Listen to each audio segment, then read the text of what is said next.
बाबू अभी आगे आग लगी आगन लोग हित लोग तो जा तो नहीं पानी उन्हें पिए की व्यवस्था करे जा।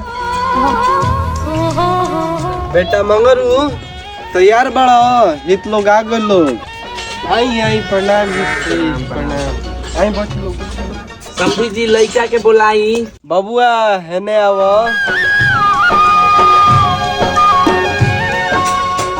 पूछ रहा बबुआ बैठा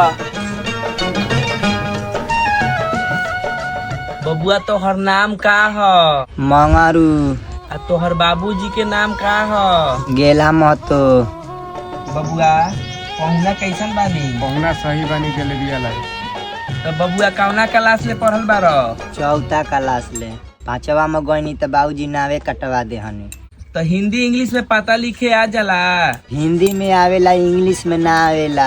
बाबू पढ़ाई लिखाई के अलावा और कुछ काम कर ले लो। दूगो गाय रख ले बानी ओकरे के टाइम से चराईला ओकरे के टाइम से दुहिला। तो बबुआ दहेज में तोहरा का चाहिए हमरा एगो साइकिल चाहिए एगो रेडियो। रेडियो का करब बबुआ गाय चरावे जाएम त मन ना लागी त गीत सुने।